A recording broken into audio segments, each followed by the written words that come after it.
Buenos días. ¿Hay alguien ahí? Espero que sí. Estamos prácticamente solos aquí en presencial, pero quizá en el espacio virtual estéis vosotros. Es una buena paradoja que este seminario lo haya titulado lo que el ojo no ve, y apenas veo a nadie ni nada con esta pantalla, la mascarilla, y ya que nadie me va a poder presentar, pues os voy a presentar yo quién está en la sala. Está Sergio en la realización, ¿no le veis? También es lo que el ojo no ve. Y tengo 4 maravillosos espectadores cuyos nombres son Nisa, Nayo, Niobe y Edi. Y me presento a mí mismo, soy Àlex Gómez Marín, investigador del Instituto de Neurociencias de Alicante, y quiero compartir con vosotros unas ideas que tienen que ver con la perspectiva científica a la hora de un poco jugar con las palabras de qué significa ver, qué significa creer y mirar.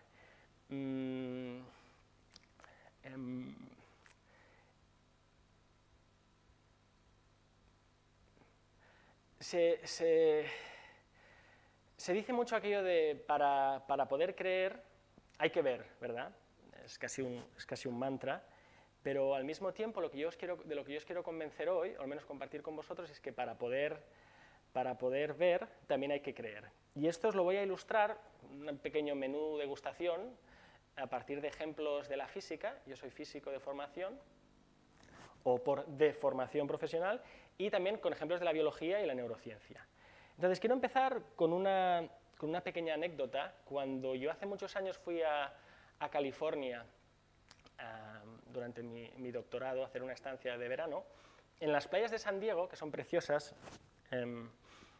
ya sabéis cómo son los americanos, y si no lo sabéis, la mayoría de playas americanas está prohibido hacer topless, son así de puritanos, ya los conocemos, pero en las playas de California hay zonas nudistas. Entonces, cuando tú estás en aquellas playas, tú vas andando bien tapadito, no sea que te pongan una multa, y luego llegas a un punto donde hay un cartel y pone en inglés algo así que traducido sería: no se permiten bañadores a partir de este punto. Ya sabéis, también los americanos son muy de esto es la ley, ¿no? Entonces, a partir de aquel punto, uno tiene que quitarse el bañador si quiere seguir adelante. Entonces, yo utilizo esta metáfora para explicaros que a mí me parece, por cierto, a medida que hablo, esto me pasa siempre, se me va bajando la mascarilla, ¿no? Pero bueno, estoy muy protegido con todo tipo de medidas de seguridad, pero bueno, si voy haciendo así, me perdonáis. Esta metáfora yo la quiero utilizar para explicar lo que a mí me parece que pasa en neurociencia, pero veréis que en la ciencia en general, ¿no? Pero en neurociencia especialmente, cuando parece que si uno quiere hacer ciencia objetiva en un laboratorio y estudia el cerebro de los animales, parece que cuando entras en el laboratorio hay un cartel que pone no se permite la mente a partir de este punto. ¿Y por qué digo eso? Primero porque los organismos que estudiamos, que son sujetos, son animales, los tratamos de manera objetiva, casi los cosificamos, y a nosotros mismos, los científicos, nos ponemos la bata blanca, que parece que nos da ese aura de objetividad, y es como, bueno, yo estoy estudiando este problema, pero conmigo no va la cosa, porque yo tengo que ser objetivo. Y mi propuesta es que hay que darle la vuelta a esto y considerar a los objetos otra vez como lo que son sujetos, y darse cuenta que nuestra propia mente también está ligada con aquello con lo que estudiamos. Entonces, para empezar, quería empezar con un experimento porque muchas veces yo os puedo contar cosas más o menos interesantes, os puedo enseñar datos, os puedo compartir ideas, pero a mí me gusta que lo viváis en primera persona. Y es algo que en las Semanas de la Ciencia, en otros años, pues siempre intentamos, sobre todo con los jóvenes que vienen, que puedan experimentar algo, y a partir de la experiencia pues yo os puedo ir contando y ofreciendo mi menú de degustación. Entonces, esto es un experimento que lo podéis hacer desde aquí, vosotros y vosotras que estáis aquí, y en casa también. Además, si estáis con el móvil, con la tablet, incluso le podéis sacar una foto o hacer un fondo de pantalla, un capturar pantalla. Y el experimento es muy sencillo. Os tapáis un ojo, ¿de acuerdo? Y entonces, con el otro ojo, con el ojo que ve, ¿verdad? Os fijáis en la cruz o en el círculo, ¿vale? Y entonces, y ahora está un poco la parte que tenéis que trabajar, tenéis que mover vuestro teléfono o vuestra tablet, o vosotros que estáis aquí sentados, yo creo que tenéis que levantar y tenéis que cambiar la distancia a la pantalla, ¿vale? Pero es muy importante que solo miréis el punto o la cruz.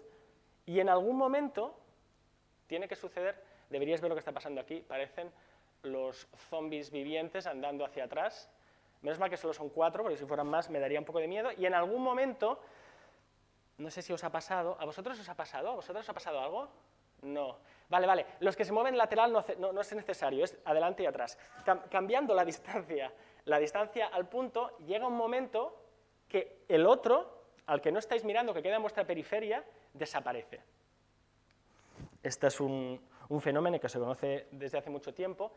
Si no os ha salido, yo voy a seguir hablando, vosotros podéis seguir deambulando por aquí y en casa también, y si no lo probáis luego, ¿vale? Uno de ellos desaparece. ¿Y por qué desaparece?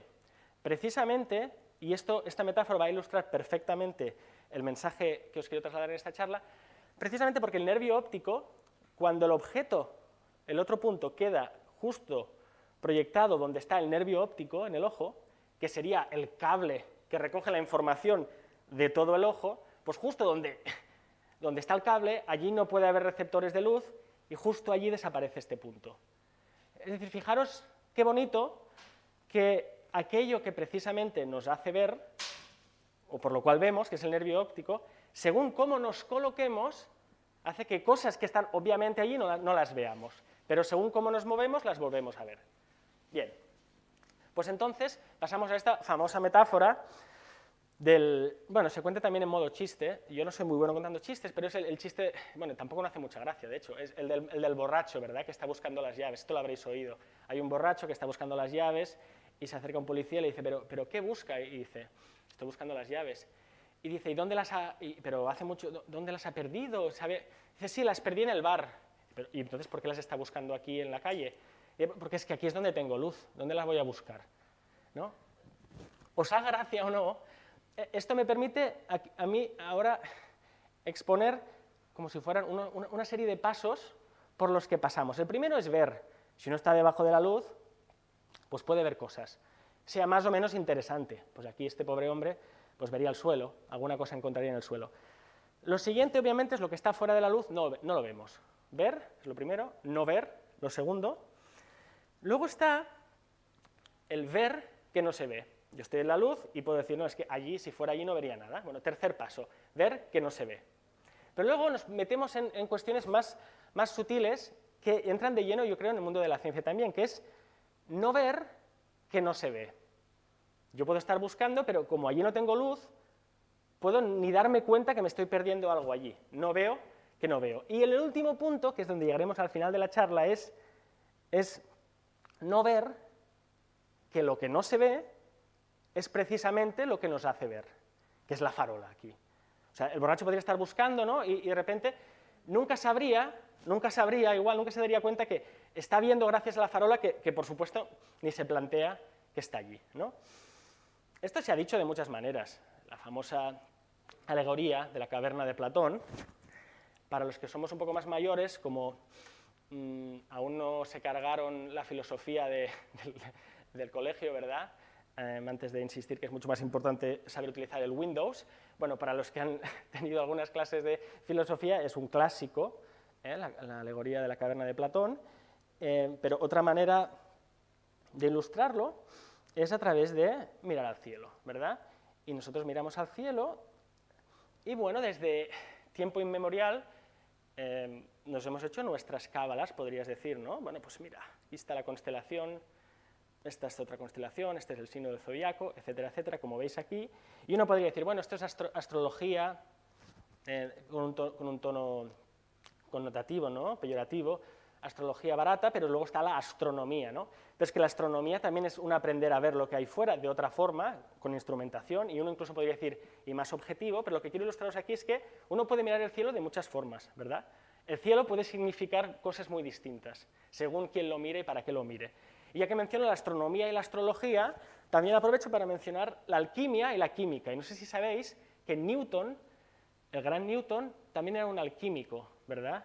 Entonces, bueno, eso queda ahí para darnos cuenta que no sería malo que los científicos tuviéramos otras formas de mirar la realidad, aunque sabemos hoy en día que ciertas cosas que se decían en la alquimia tomadas de forma literal no van a ningún lado y la química es muy poderosa, pero de hecho la química salió de la alquimia. Bueno, eso lo dejo ahí. Sigamos avanzando. ¿Qué es esto? Y ahora desde casa me diréis, un mapa. Bien, la idea del mapa aquí sirve para explicaros algo que está muy cerca, si queréis, de mi corazón, que es lo que es la teoría. porque os voy a mostrar muchos fenómenos, ¿verdad? Pero teoría, etimológicamente, también tiene que ver con ver, con poder ver. Y cuando uno dibuja un mapa, fijaros, cuando uno dibuja un mapa, aunque el mapa sea muy simplón como este, ¿no? El mapa del tesoro, casi un juego de niños, uno decide, o si no lo decide o no sabe que lo ha decidido, peor para él, uno decide en un mapa qué es lo que va a tener importancia, y por eso lo dibuja, y qué es lo que no va a tener importancia, ¿verdad? Es decir, un mapa que se dedicara a pintarme, por ejemplo, los granitos de arena que hay en la isla del tesoro, a una resolución infinita, no serviría para mucho, de ahí ese famoso comentario de que no solo no debemos confundir el mapa con el territorio, sino que si tú haces un mapa con tanta resolución como el territorio, ese mapa es inútil, ¿no?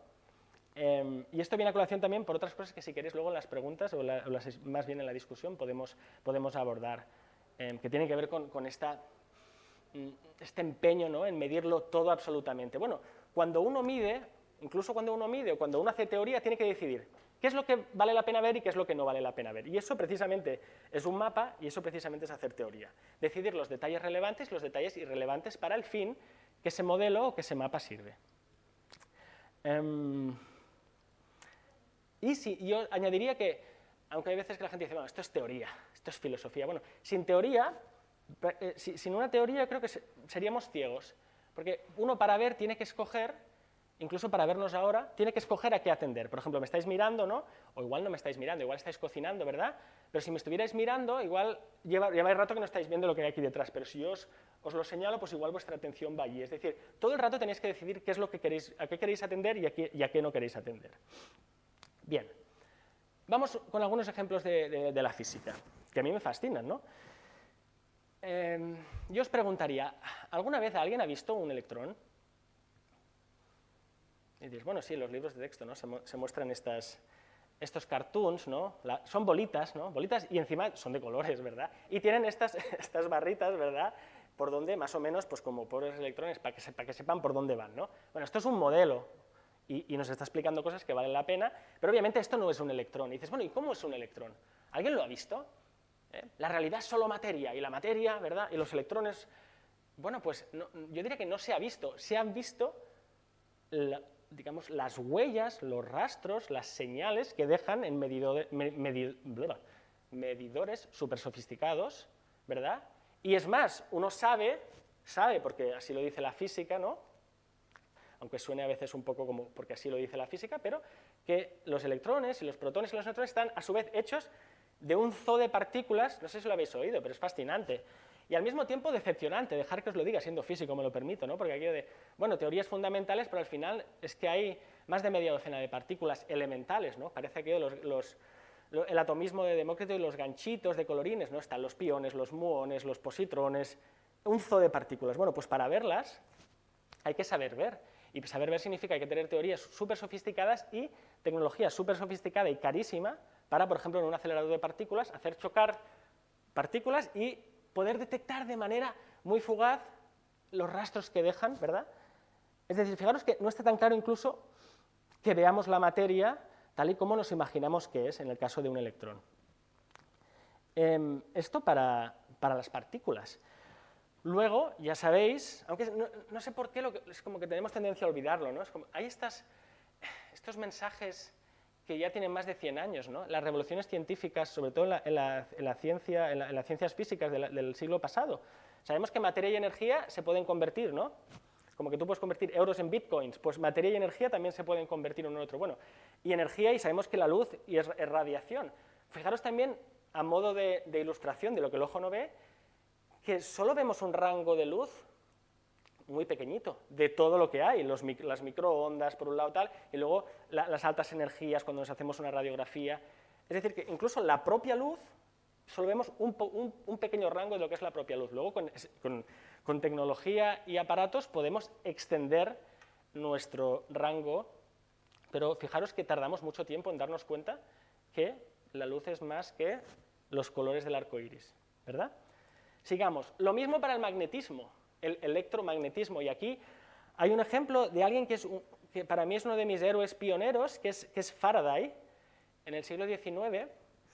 Y Yo a veces me pregunto si Faraday viviera hoy y quisiera ser científico, primero si conseguiría alguna beca para serlo, y luego si no acabaría encerrado o no lo encerrarían, ¿no? Porque el hombre, Faraday, miraba, ¿no?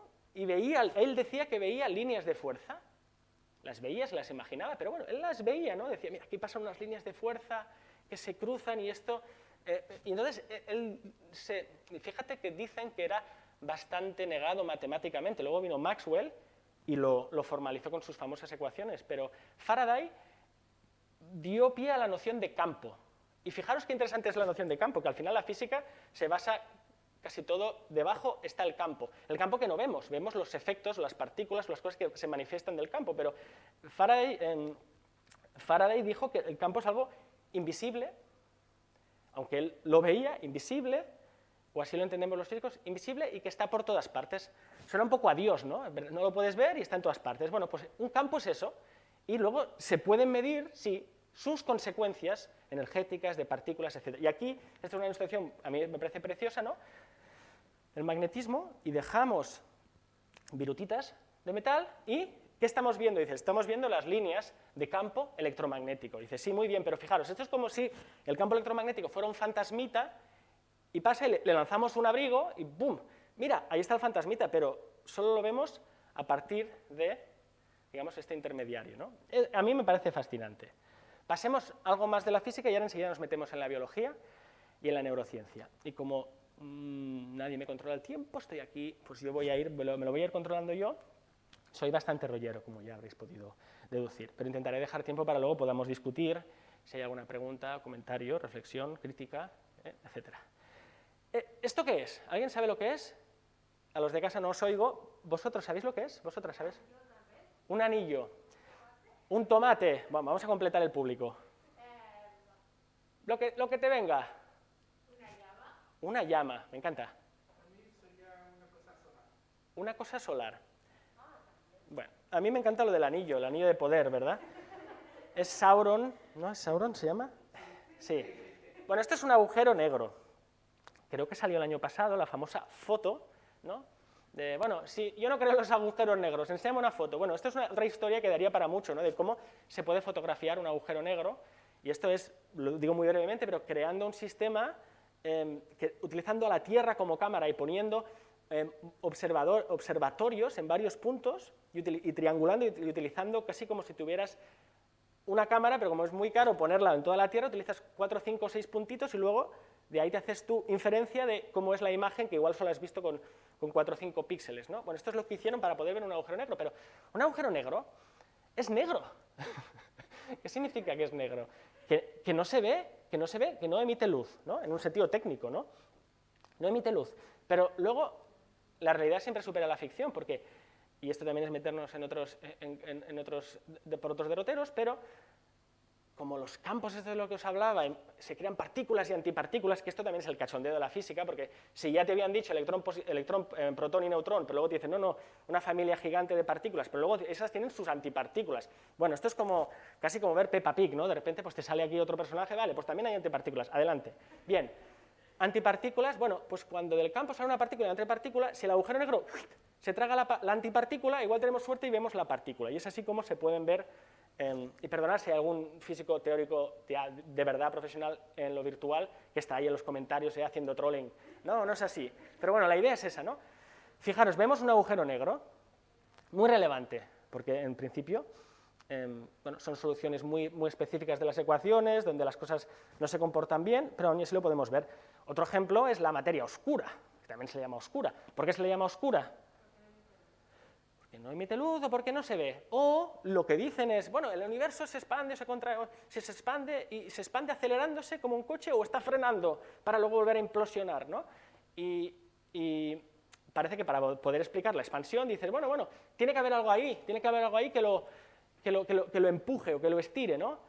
Pero no lo vemos. Bueno, no os preocupéis, diremos que un porcentaje altísimo de todo lo que está hecho el universo es materia oscura. Los físicos somos así de chulos, ¿verdad?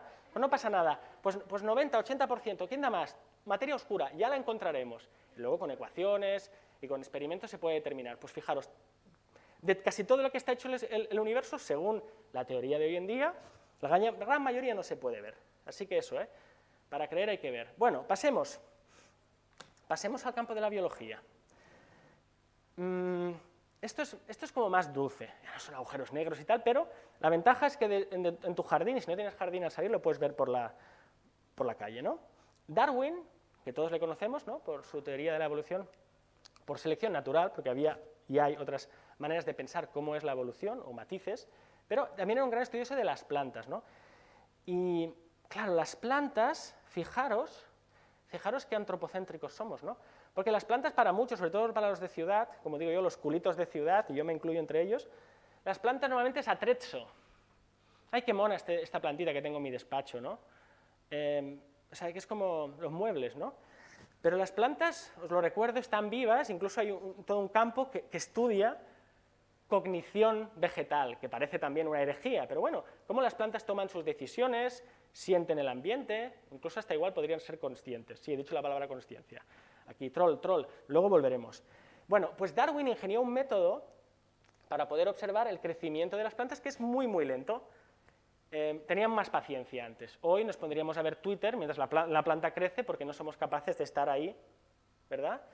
Bien, pues hoy con tecnología que se llama time-lapse, que no es nada más, porque en inglés esto suena muy chulo, ¿no? Pero no es nada más que cada un segundo una fotito, o cada un minuto una fotito, o cada hora una fotito, uno puede estudiar cosas que igual antes lo que el ojo no podía ver, que es cómo crece una planta, poco a poco y estudiarlo, ¿no? Luego, esto es por lo que crece poco a poco. Luego está otra anécdota que a mí me parece buenísima, que es que se ve que a finales del siglo XIX había un gran debate filosófico. Esto es para los que les cae mal la filosofía, lo podéis utilizar, en casa lo podéis utilizar. Un debate filosófico de si los caballos, cuando galopaban, había un momento en que todas sus cuatro patas estaban en el aire o una siempre estaba en el aire en el galope, ¿no? Entonces habían grandes argumentos, discusiones, peleas, ¿verdad?, en aquellos salones casi siempre compuestos por hombres, ¿no?, con sombreros y, que sí, que no, porque Aristóteles, bien, hasta que la fotografía pudo ir suficientemente rápida. Entonces están esas famosas imágenes de Muybridge, de humanos saltando y haciendo piruetas, pero también del caballo, y ahí por fin se pudo ver que hay un momentito en el que no toca el suelo el caballo, ¿no? Se resolvió el gran enigma filosófico. Bueno, esto también, lo que el ojo no permitía ver, ahora lo podemos ver. Sigamos un poquito, aquí os suelto una ecuación, ¿verdad? La ecuación de Schrödinger, y solo deciros que a mí algo que me parece bonito de la mecánica cuántica, aunque hay tantas interpretaciones como huevos hay en una docena, ¿verdad?, es la honestidad epistémica. ¿Qué significa eso? Que no voy a entrar aquí, pero al final un físico cuántico que se precie dice: yo no sé el secreto de la realidad ni la teoría del todo, yo lo que sé es que cuando miro, estas son las normas del juego, y cuando no miro, estas son las normas del juego. Y probablemente cuando yo no estoy interactuando con la realidad, no estoy haciendo un experimento, no estoy mirando, poco puedo decir de lo que hay ahí, si existe o si no existe, es decir, directamente nos topamos con cuestiones casi metafísicas, ¿no? Pero lo que es muy bonito de las ecuaciones de la física es que, en este caso, de este en concreto, es que uno es muy consciente de lo que pasa cuando uno está mirando y lo que pasa cuando uno no está mirando. Aunque luego hayan interpretaciones distintas, porque todos tenemos nuestros temperamentos. Por ejemplo, a Einstein le molestaba muchísimo esto de no saber, porque era un determinista empedernido, ¿no? Pero otra gente, otros grandes filósofos y físicos de la época no tenían ningún problema en aquello de que Dios juega los dados. Bien, el código. Esto es un ejemplo muy concreto de que hay que saber mirar. Si no sabéis programar y os enseño esto, son letritas. Bueno, igual distinguís trigger, bueno, hablo inglés, use, ¿no? Si no sabes programar, esto no significa nada. Esto es como quien sabe música, ¿no? Quien no sabe música son líneas con puntitos. Si sabes música, pues ves ahí una realidad que antes no sabías, ¿no? Por cierto, esto también nos hace un apunte aquí. Yo os voy dejando, ¿no? Os voy dejando platos de degustación para que probéis el que queráis. Es muy curioso el tema de los lenguajes, ¿no? ¿En qué lenguaje están escritas los secretos? El tema de los secretos, ¿no? Parece esto cuarto milenio, ¿no? Pero lo digo en serio, los secretos, vale, muy bien. Antes de que la ciencia fuera ciencia, hace unos cuantos siglos, ¿no? Hace 4 o 5 siglos, el secreto estaba en la Biblia, el libro de Dios. Ahí está. El Antiguo y el Nuevo Testamento, la Biblia. Aquí está. Pero fijaos luego el truco. No, fuera Dios. Pero esto del libro me ha gustado. Oye, La naturaleza está escrita en el lenguaje de las matemáticas. Este es el nuevo lenguaje. Dios es un matemático. Dios no existe, pero si existe es un matemático. Eso son los físicos. Y como sabemos, mates, los más chulos, ¿no? Luego llegan los biólogos y dicen, bueno, lo de las mates a mí quizá no me da muy bien, pero vale, los secretos del universo son el de las matemáticas, pero la vida está escrita en un código genético, el código del DNA. Entonces ya el código genético sube a ídolo totémico, ¿verdad? El secreto de la vida es DNA. Y a partir de entonces, como encima, eso a mediados del siglo pasado, estaban en auge estas metáforas, incluso metáforas y literalmente, se desarrollaba el tema de la comunicación, la información, todo por las guerras mundiales también promovido, descifrar mensajes, bueno, un buen lío, como sabéis, ¿no? Bueno, pues es un código que hay que descifrar. Entonces ya no somos devotos de la Biblia ni matemáticos, ahora somos hackers. Ahora hay que descifrar el código, ¿verdad? El código de la vida y, en el caso de la mente, ¿cómo no? Es software. La mente es software y el cerebro hardware, ¿no? Esta es nuestra metáfora preferida. La mía no, pero, ¿veis? Entonces, ahora la naturaleza está escrita en las matemáticas, pero la vida está en un código y la mente es software. Bueno, que por cierto es un dualismo, hardware y software, ¿no? Porque el software son como esos fantasmitas. ¿Dónde está el software? ¿Dónde está? ¿Alguien lo ha visto? Bueno, se implementa a través de lo que pasa en un cerebro o lo que hace un animal. Bueno, ahí lo dejo. Sigamos. Ah, por cierto, lo de que los datos están en la nube, eso es muy bonito. ¿Alguien ha visto la nube? Hoy llueve un montón, pero los datos están en la nube. Claro que están en algún sitio, no digo que no, pero fijaros la de cosas que creemos que están ahí en la nube, ¿no?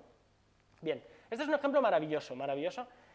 Es mi preferido, de hecho, porque esto yo creo que es el primer sistema de realidad virtual que es distinto a la inteligencia artificial, pero aquí me iría por a pie de página, porque en la inteligencia artificial, bueno, lo digo, en la inteligencia artificial, aunque se entrene con nuestros datos, el humano no importa, pero en la realidad virtual, como es algo de percepción, quien percibe importa en la realidad virtual. Bueno, pues aquí lo que importa es qué percibe este caracolito, ¿verdad?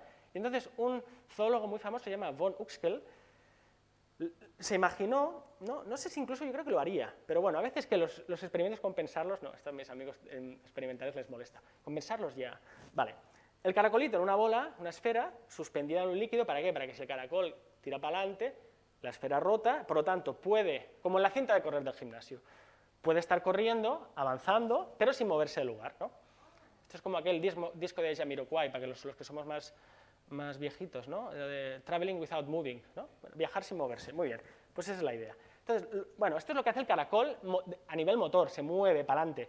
Pero luego está esto que veis aquí, el palito, ¿no? Esto que veis aquí, hay una S y una N. S supongo que será de snail, pero si no me lo he inventado, de caracol, ¿no? Y la N, pongamos que es de nose, de nariz.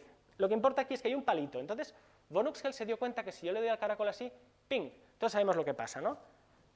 Se guarda los cuernitos, ¿verdad? Mis hijas lo hacen todo el rato que ven un caracol, ¡pim! Lo que igual les puedo contar es que si en vez de hacer pim, o pim, pim, pim, si lo haces rápido, esto queda precioso para los que estáis en casa, ¿verdad? Si lo haces rápido, el caracol ya no guarda la cabecita. Es decir, este estímulo, parece increíble, este estímulo ya no está dentro de lo que es el mundo de significados para el caracol.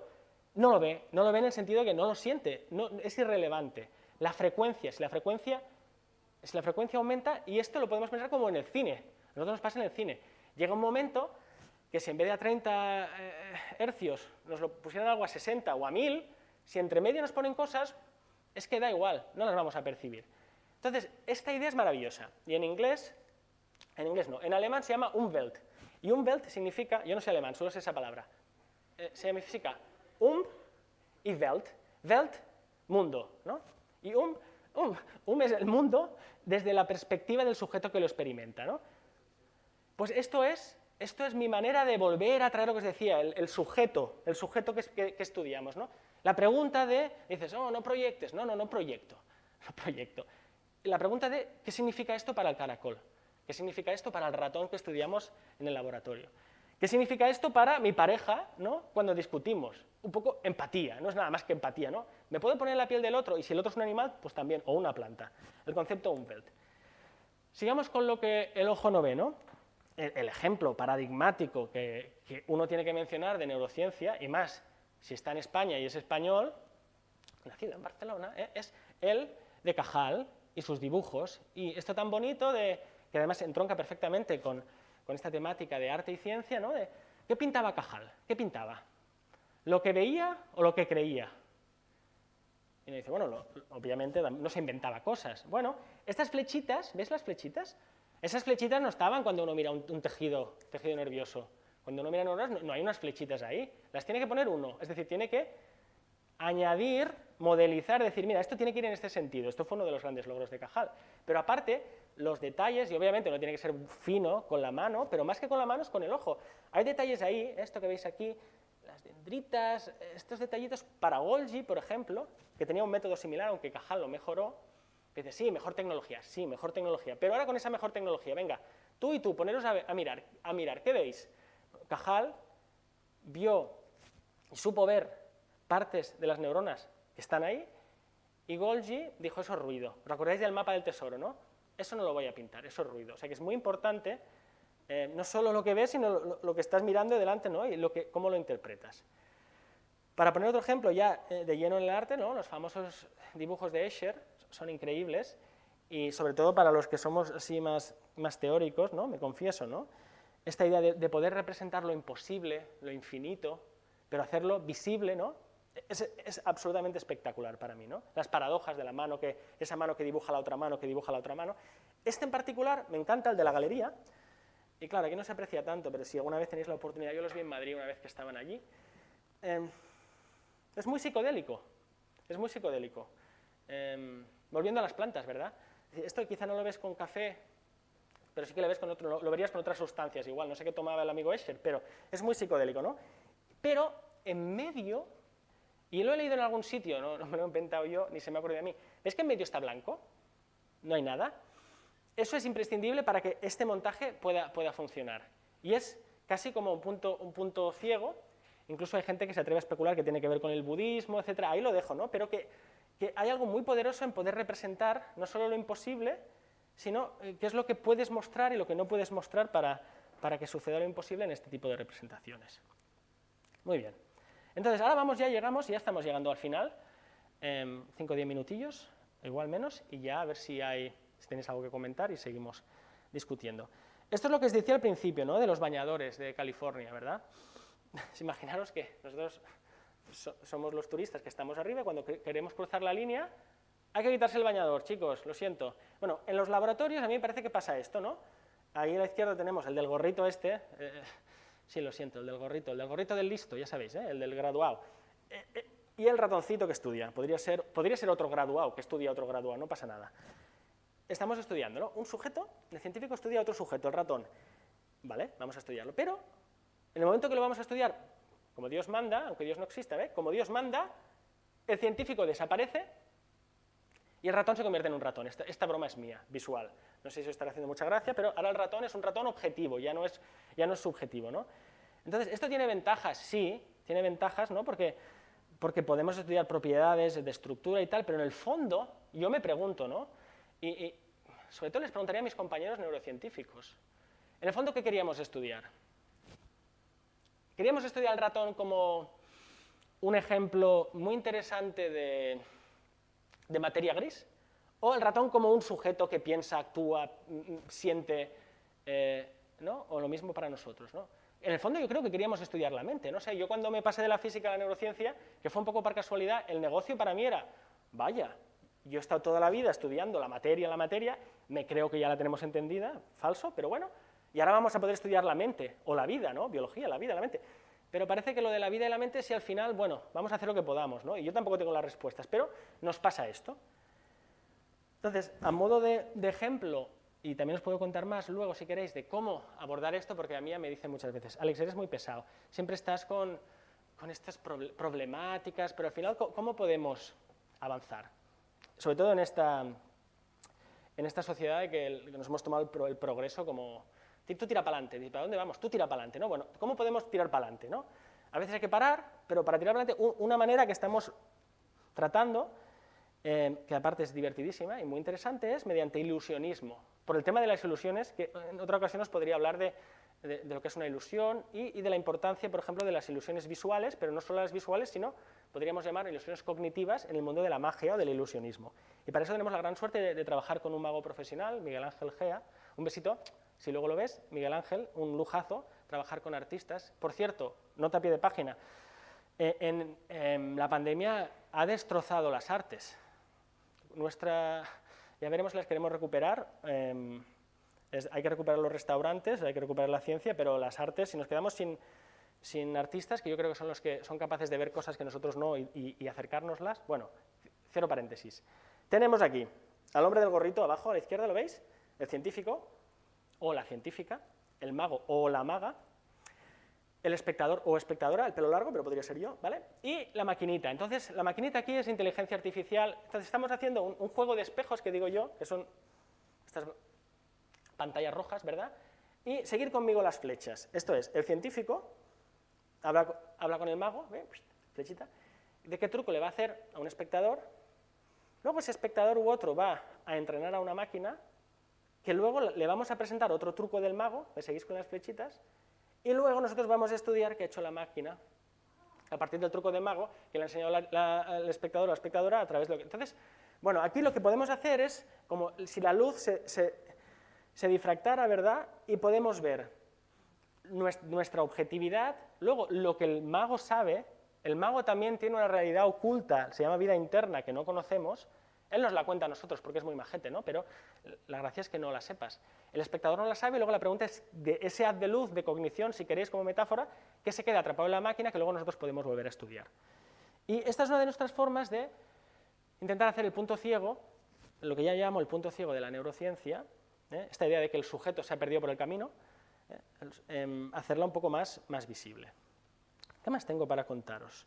Bueno, esto es una imagen final, que es esta paradoja, muy filosófica, pero cuidado, que el tema de la consciencia ya lleva un par de décadas, 3 décadas. ¿Sabéis? Watson and Crick. Watson and Crick eran unos cracks, Crick y Crack, eran unos cracks. Entonces, Watson dijo, bueno, ahora que ya hemos craqueado el secreto de la vida, bueno, yo voy a craquear el problema del desarrollo. ¿Cuáles son los big problems? Desarrollo para Watson. Y Crick dijo, yo el de la consciencia. Venga, pues para ti, para mí, esto para ti, esto para mí. Entonces, Crick fue uno de los pioneros en los años 90 en decir, chicos, esto de la consciencia igual lo podemos estudiar científicamente. Crick era ultra reduccionista y mecanicista, ¿no? Para mí no son virtudes, pero bueno, pero lo pueden ser. Y una de las virtudes que tiene eso es que pudo abrir campo también por ser premio Nobel, y este es otro problema, nota a pie de página. Parece que uno solo puede realmente arriesgarse a hacer locuras cuando tiene un cierto prestigio, ¿no? Porque muchos Nobeles, a veces pasa que les dan el Nobel y parece que se vuelven locos. Igual es que estaban en el armario deseando hacerlo y ahora lo pueden hacer. Bueno, Crick dijo, yo voy a estudiar la consciencia. Quien le pese, que me enseñe su medallita del Nobel. ¿No tienes, no? Pues yo sí. Entonces, Crick estudió el problema de la consciencia y abrió camino para que ya no sea un tema tabú. Esta es otra cosa que me fascina, los temas tabús en ciencia, ¿no? Hay temas que no se pueden estudiar. Bueno, pues la consciencia desde los 90 se empieza y ahora tiene un boom, ¿no? Bueno, para mí el problema de la consciencia, volviendo a lo del principio que habéis hecho ese experimento, que no sé si os ha funcionado, del puntito que se ve y que no se ve, el problema de la consciencia representa eso y el punto ciego de la neurociencia, acordaros de la farola, al más puro, o sea, elevado a la máxima potencia. ¿Por qué? Porque fijaros, esto es lo que a mí me parece que hacemos los neurocientíficos. Vamos ahí delante del espejo, imaginaos que el espejo es lo que estamos estudiando, ¿no? Y nos ponemos ahí delante y parece que solo hay un cerebro, ¿no? Pero en el fondo el cerebro no deja de ser un objeto en nuestra propia consciencia, en nuestro pensamiento. Y entonces hacemos este truco de magia que decimos, no, es el cerebro que crea la consciencia o mente con la cual yo es como puedo observar las cosas, ¿no? Si queda un poco así rocambolesco, bueno, es que lo es, ¿no? Y ahí estamos todavía atrapados, ¿no? En los viejos dualismos. Yo siempre digo que una manera de solucionar el dualismo no es mutilarlo. Hay dos cabezas, pues cortemos una, ya está. Mente no hay, solo materia. Otros dicen, esto ya no está tan de moda. Materia no hay, solo hay mente. Bueno, igual hay que ser más sutiles, pero por fin yo creo que la ciencia está en posición de abordar sus propios puntos ciegos, que tienen muchos, y este para mí es uno de los más grandes. Entonces, para acabar, solo diría que tanto que se habla de lo desconocido, y volviendo a la metáfora del borracho, ¿no? Si el científico fuera ese borracho, lo que vale la pena conocer, o sea, hay que disfrutar lo que está bajo la luz, pero lo desconocido siempre está en la penumbra, y hay que ir a la penumbra a buscarlo. Y la penumbra, pues, asusta un poco, muchas veces no te dan dinero para hacerlo, a veces tus compañeros pueden pensar que estás ahí loco buscando en sitios donde no hay nada, pero los grandes avances, y yo creo que no solo en los científicos, sino en la historia de la humanidad, yo creo que es por personas. Hoy se habla mucho de grupos, ¿no? Sí, yo no soy 100% individualista, pero son personas que se han atrevido a a meterse en la penumbra y luego volver con algún tesorito del mapa del tesoro. Entonces, lo voy a dejar aquí, a ver cómo voy de tiempo. Sí, 40 minutos, no sabré... ¿Llega alguien? ¿Quién eres? Es que tengo una pantalla protectora, me siento como el presidente de Estados Unidos, si me disparan yo creo que no me dan. Hay una pantalla protectora y está Luismi. Genial que llegues ahora para discutir un poco, y incluso, Luismi, si quieres venir aquí conmigo, ya lo rematamos, en plan, fíjate, esto no estaba preparado. Lo dejo aquí, no voy a ir vuestros aplausos desde casa, ¿verdad? Pero da igual, y a ver si hay alguna cosilla en el chat y podemos discutir, no sé, 15 o 20 minutillos más. Muchas gracias, y a vosotras en especial por haberos acercado.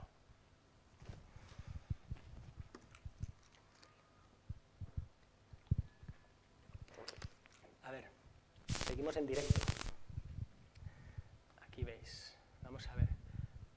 ¿Dónde vemos? Aquí está esto, ¿no? Buenas, Luismi. Ostras, me estoy viendo a mí hablar a mí mismo en YouTube.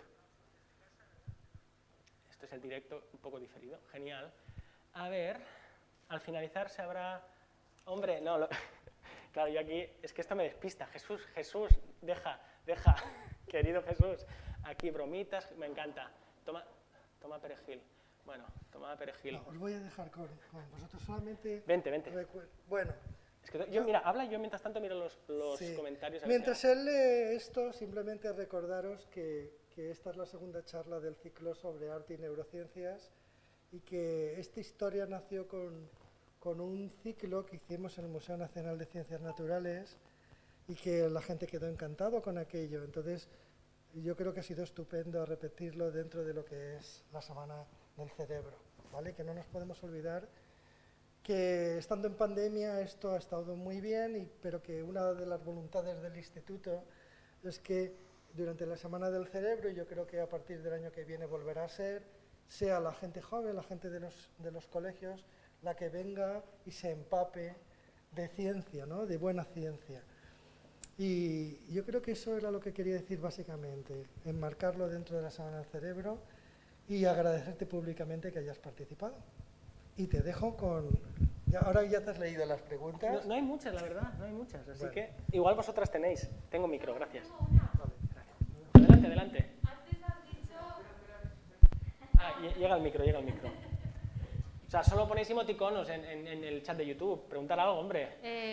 Dime. Que antes has dicho que las partículas tenían antipartículas y todo esto forma parte de la materia.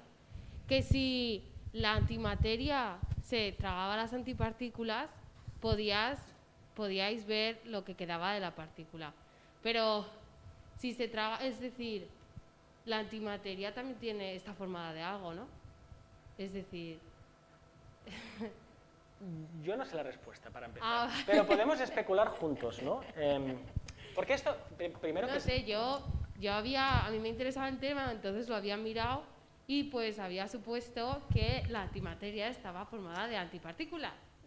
Mira, pues yo no soy especialista, pero lo que sí que sé es que esto tiene que ver mucho con la matemática. Es un tema también fascinante. Es decir, la biología parece que necesita menos de la matemática, o dicho al revés, igual necesita mucho, pero parece que la matemática no se deja tanto empapar de lo vivo, porque es muy complicado realmente. Y eso me pasó a mí a modo de anécdota personal.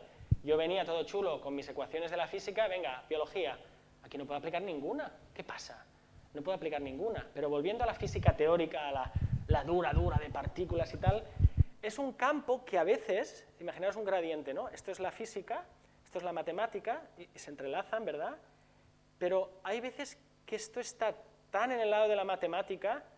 Esto es lo que les pasa a los de teoría de cuerdas. No sé si lo habréis oído, la teoría de cuerdas. Sí. Bueno, Big Bang Theory, ¿no? Sheldon y tal, ¿no?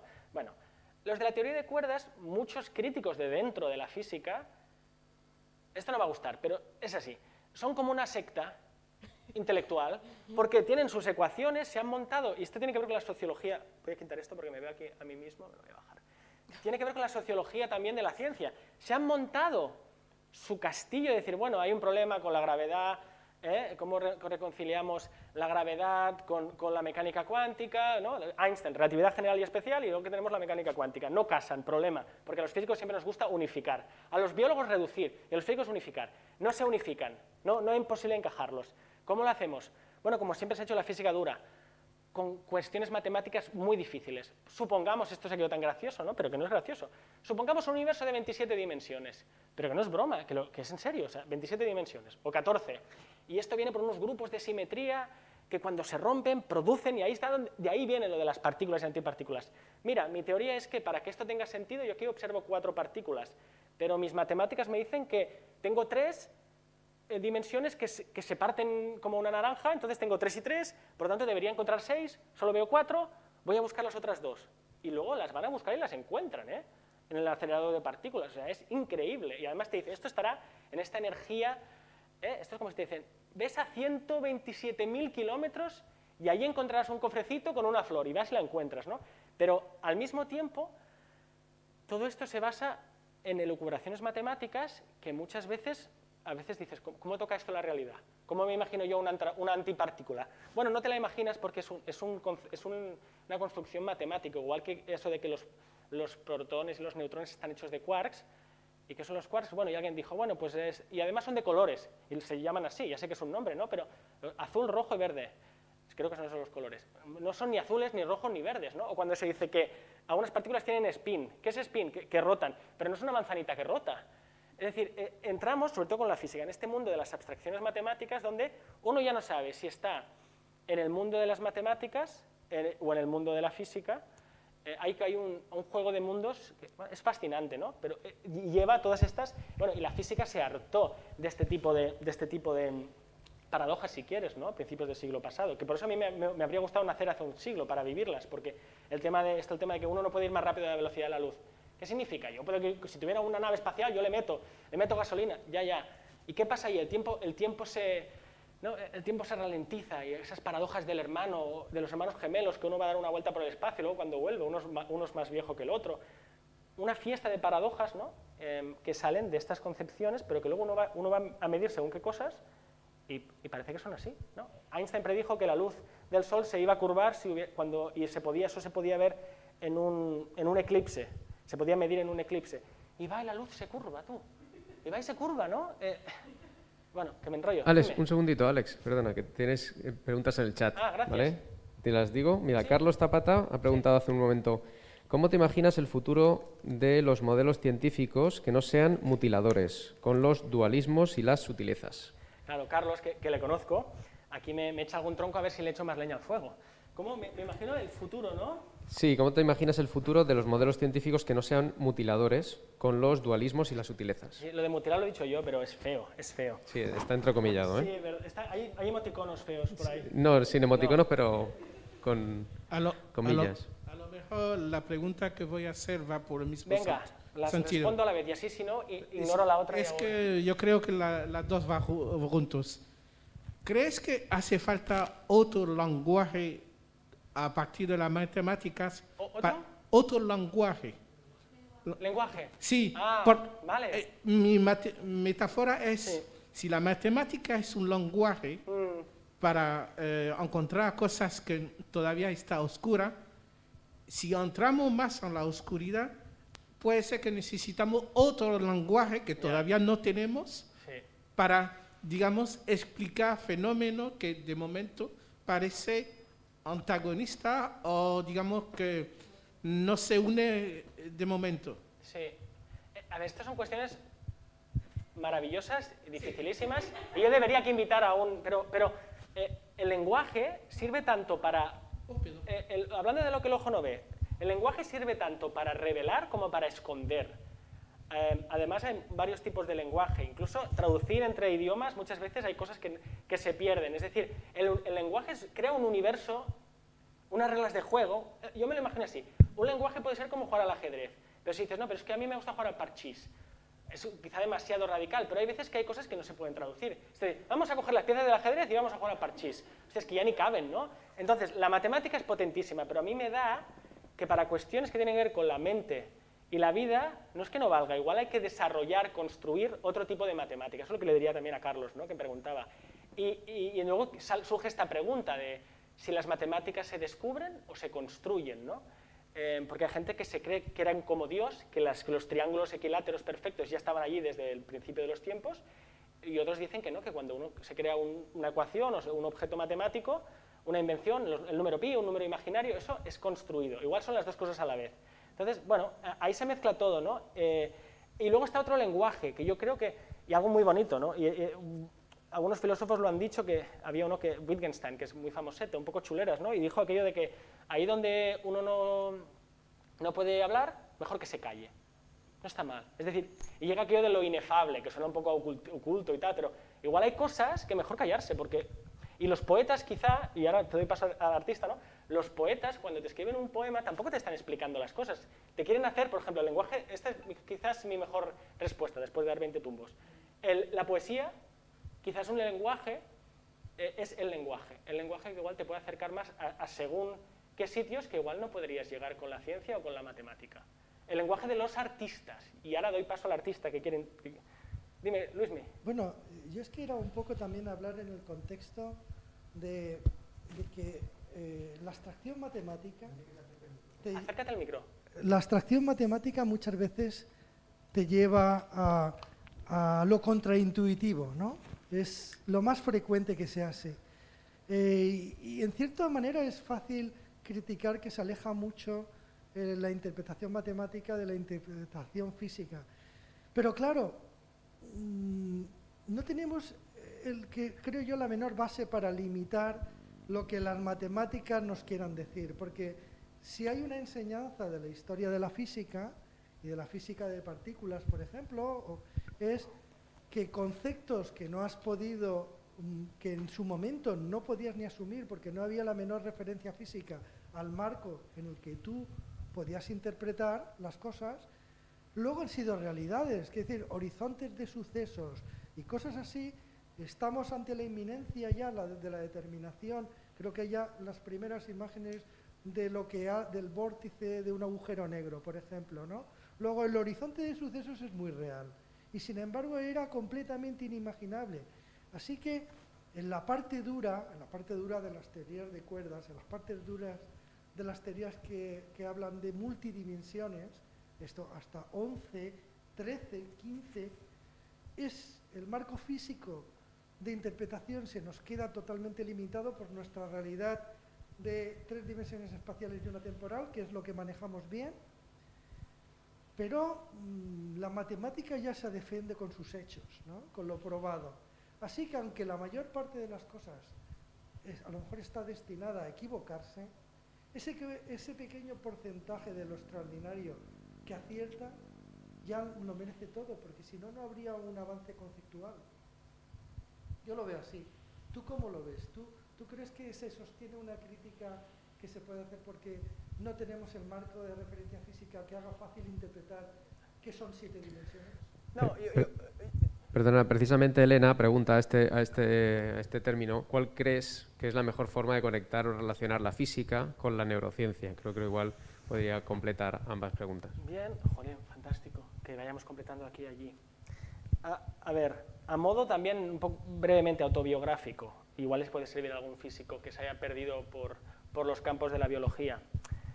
Cuando, yo siempre digo, es un aviso, ¿no?, que a veces pasa. Es decir, es muy bueno traer habilidades cuantitativas, computacionales a la biología. El tema es si eso solo es método o hay algo más allá conceptual que se trae. Es decir, si tú como físico o matemático o como, si quieres, computer scientist, que se dice, llegas a la biología y pues te haces unos códigos maravillosos, analizas los datos, unos modelitos, pero uno en el fondo tiene que empaparse del problema biológico, ¿no? Y muchas veces se hace así como si fuera a lo técnico, ¿no? Yo esto lo domino, dame a mí los datos. Ese es el problema también de la Big Data, ¿no? Es decir, respondiéndoos a los dos, creo, yo soy crítico y a la vez amoroso. Es decir, yo también hago Big Data, yo también, vamos, se me nota que me encantan las matemáticas y me encanta estudiar los caracolitos, ¿no?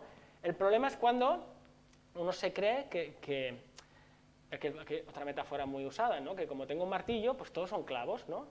Bueno, pues las matemáticas creo que es un martillo maravilloso y le hemos dado a muchos clavos. Y algunos, como os decía, son impresionantes, que te digan que a tantos megaelectronvoltios vas a encontrar el positrón C42. Me lo he inventado, ¿no? Y vas y lo encuentras, ¿no? Pero luego, bueno, pero si ahora le vas a dar con eso al caracol, igual no es el martillo adecuado, ¿no? Entonces muchas veces nos quedamos atascados con lo que sabemos, con lo familiar. Otra vez, ¿Dónde estás buscando? ¿O con qué? Otra metáfora en vez de la linterna es, bueno, yo busco en vez de la farola, yo busco con esta linterna. ¿Y por qué? Oye, pero ¿sabes que con otra linterna de otra frecuencia de longitud de onda de luz verías otras cosas? ¿No? Como en el CSI, cuando van a ver un crimen y tienen aquella luz especial que puede ver si hay restos de sangre, ¿no? Para que se entienda. Sí, pero que esta no es mi linterna, yo es que tengo esta, que es que hace 20 años que la utilizo y va de coña. Bueno, pues claro, entonces hay que aprender a usar otras linternas, igual hay que construir nuevas, ¿no? Porque si no, al final no, porque las cosas siempre avanzan y suceden revoluciones. A finales del siglo XIX, esto es maravilloso, se creía que estaba ya todo solucionado. Creo que fue Lord Kelvin, que dijo, bueno, quedan detallitos, porque ya lo tenemos, las ecuaciones de Newton, electromagnetismo, Maxwell, muy bien. Queda algún detallico, algún fleco. Venga, pequeños desgraciados, a acabar con este fleco. Y cuando abren el fleco, de repente se encuentra lo que os decía, el espectro de la luz, los cuanta, y otra vez las revoluciones. Entonces, ahora nos pensamos un poco que, bueno, esto ya está un poco encaminado. Solo necesito big money y big tools, pasta y maquinitas, y a reventar el problema, ¿no? Pero igual hay un flequillo ahí que cuando lo abres dices, buf, lo que se nos ha estado escapando. Y eso es de hace 100 años. No, os lo pregunto, igual por eso con esto podemos acabar, aunque podemos hablar más. Hay un par más de preguntas. Y os preguntaría sin acabar, ¿nos creemos que somos más listos hoy? Voy a mirar a la cámara. ¿Que somos más listos hoy que hace 100 años? Porque a mí a veces me da esa sensación. Hoy somos listísimos. Y si no lo somos, hoy tenemos herramientas. Eran muy listos hace 100 años. Y hace 2000 los griegos eran muy listos, ¿no? Entonces, probablemente de aquí 100 años, si aún no hemos reventado el planeta, ¿verdad? O hablen de nosotros, mira aquellos que abrían cerebritos y lo estudiaban y se creían que, qué majos, qué buenos chicos, ¿no? No tenían ni idea, ¿no? Pues es un poco lo que es precioso estudiar la historia por eso, porque al mismo tiempo que no tenían ni idea, un respeto enorme a Newton, aunque creyera en la alquimia, ¿verdad? Y aunque sus ecuaciones en algunos rangos, y esto es otra cosa bonita, no hay que tirarlas a la basura. Si yo quiero calcular con qué velocidad tengo que tirar mi móvil para darte en la cabeza, utilizaré las ecuaciones de Newton, no las de la relatividad de Einstein. Por lo tanto, también esta idea que es muy de, como las lavadoras, ya estoy envalentonado con imágenes, pero eso de que cuando lo vi ayer en la tele, que cuando se te rompe la gomita de la lavadora, que eso vale 5 euros o 10, tienes que comprarte una entera, ¿no? La idea es a tirar, ¿no? Esta idea de que, venga, teoría, a tirarla, y a tirarla, bueno, a expandirla, a corregirla por aquí, son como remiendos, ¿no? Y a veces que sí que dices, bueno, este remiendo ya no me vale, ¿no?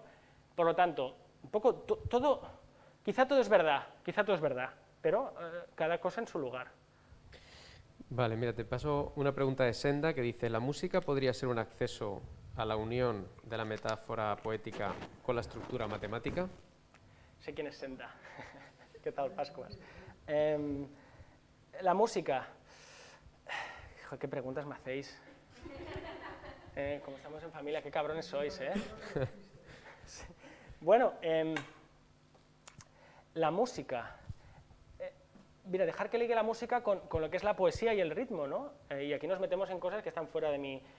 no hablo como científico, además no llevo ni bata, ¿no? Pero la música, el ritmo,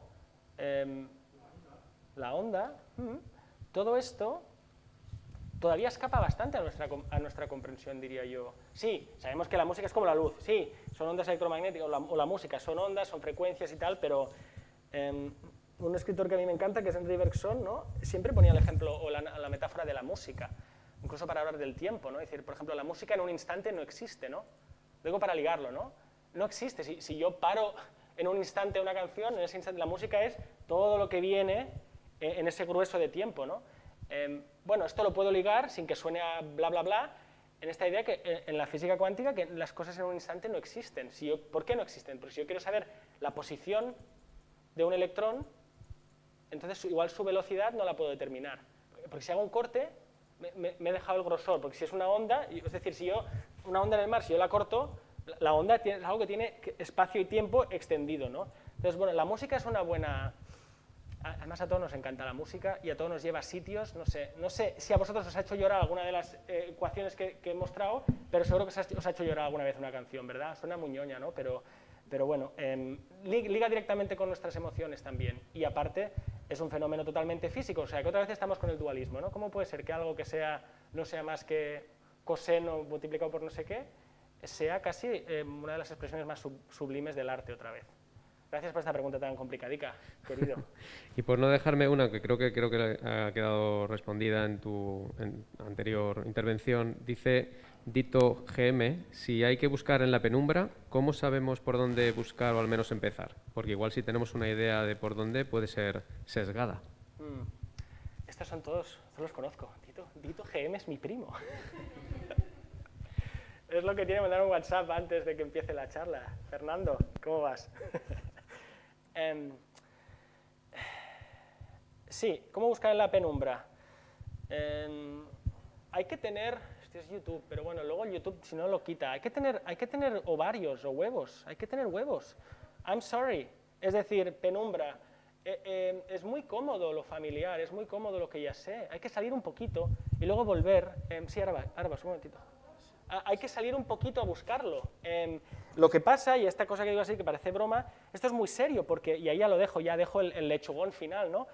Los incentivos, y si no estáis de acuerdo, pues hacéis trolling en el YouTube, o ya lo hablamos otro día, pero los incentivos científicos, por mucho que sean de lo desconocido, excelencia y tal, los incentivos científicos son más conservadores de lo que uno se cree, y uno tiene que seguir publicando sus artículos y obviamente tienes que tener ideas novedosas, pero tiene que estar dentro de un camino, y como tú te quieres salir de ese camino, o eres un loco, o eso es una chorrada, ¿no? Hay esto que además se ha visto en la historia de la ciencia, o sea que no me lo invento yo, o sea que obviamente hay ideas que son estupideces, ¿no? Pero esto es como los niños, si no prueban y se equivocan, esto es una manera de resumirlo, si está penalizado el error, pero no el error de que me he equivocado, que también, sino el de querer buscar, si eso está penalizado, lo que vamos a conseguir es siempre un poquito de lo mismo. Lo que pasa es que el poquito de lo mismo, llega un momento que ya se cae por su propio peso, ¿no? Como las burbujas económicas, llega un momento que ya no hay quien los sostenga aunque el banco inyecte dinero. Bueno, con las ideas científicas yo creo que es parecido. ¿Cómo se busca la penumbra, Fernando? O vas tirando hasta que ya revientas, el callejón sin salida ya no te deja, o como un árbol, en vez de cortar todas las ramas que salen y solo dejar un tronco principal, vas un poco cuidando otras ramas, otras perspectivas, otras ideas, un pluralismo. El otro día hablaba con un amigo, ¿no? En política es muy pesado esto de los dos partidos. Bueno, hay gente que le gustará que haya 3, 4, 5. En ciencia también tiene que haber varios partidos, el que cree esto y el que cree lo contrario, y el que cree que esto es una locura. Si solo hay una rama, al final aquello no es un árbol, es solo un tronco, y no hay ni flores ni nada. Ahí me he quedado a gusto. Dime. No es realmente una pregunta lo que voy a hacer, pero va en el sentido que por lo que no son tan científicos, queda una cosa increíble, porque al final lo que se encontró en el mundo es esa base. Me parece que hace falta imaginación, aunque que no sea científica, y hace falta intuición, que no es científica. Pero esas dos, no me gustan las palabras, pero herramientas cognitivas, no me gusta esa, pero es la base de la ciencia. Porque alguien fue curioso. ¿Por qué ese fenómeno? Sí. ¿Qué hay detrás? Hay curiosidad, pero es una curiosidad que no es naif, es una curiosidad educada, pero si la educas mucho al final ya no es curiosidad. Y luego esto que dices de las intuiciones y la imaginación, gracias, porque es absolutamente imprescindible. Y otra vez, en la historia de la ciencia, vamos a buscar los libros, ¿quién era? ¿Descartes? Descartes tuvo unos sueños en Ulm, que encima es la ciudad de Einstein, y dices, oh, cuarto milenio otra vez, bueno, cuarto milenio. Tuvo unos sueños donde se le aparecía un ángel, que habría bebido, vale, y le decía, creo que le dijo, que la conquista de la naturaleza la harás por el número y el número y la medida o algo así, ¿no? Bueno, y hay muchos casos, el descubridor de esta estructura, de esta molécula que le dieron el premio Nobel, el benceno, soñó con una serpiente, soñó con, bueno, dices, casualidad, vale. Einstein también se hacía sus experimentos mentales, que eso es utilizar la imaginación. Creo que Einstein se imaginaba corriendo a tope y se imaginaba qué pasa si yo voy tan rápido como un haz de luz y me giro a mirarlo, ¿qué voy a ver? Si esto es una onda. El momento que la mire, aquello no. Entonces igual ahí se le ocurrió, pues voy a decir, y qué valentía, ¿no? Voy a decir que más rápido no puedo ir. Es totalmente, o sea, ¿a quién se le ocurre? Bueno, vamos a, como se dice en inglés, entertain. Vamos a entretener esta idea. Pero es que no tenemos tiempo de entretener ideas, porque hay que enviar una beca, hay una grant, hay que sacar un paper, hay que poner, entretengar ideas. No, no te entretengas, tú tira, no, vamos a entretener esta idea. ¿Qué pasaría? What if? What if? ¿Qué pasaría si? Y luego, claro, uno no vale cualquier idea ni cualquier manera de hacerlo, porque uno tiene que sacar sus consecuencias. Es decir, es una oscilación entre razón e intuición, estoy de acuerdo contigo, lo que algunos llaman noche de día y noche de noche, perdona, ciencia de día y ciencia de noche, night science ¿por qué? Porque igual durante el día uno tiene que, otra vez con la metáfora de cómo me he mudado al campo, me vienen todas del campo, ¿no? Pero uno tiene que podar, igual durante el día se poda, lo que parece nonsense se tira, pero uno también tiene que dejar que las cosas crezcan y salgan un poco por donde quieran y luego vuelves a podar, ¿no? Pues totalmente, la imaginación y la intuición, sí. ¿Cómo vamos? ¿Lo dejaremos aquí? En el momento en chat ya no tenemos más comentarios. Si el chat está tranquilo, lo dejamos aquí. Muchas gracias, gracias por que todo funciona genial. Y a vosotros por venir y ahí nos vemos en el espacio virtual, tú. Y si me veis por la calle, pues tengo esta cara. Hasta luego. Ok.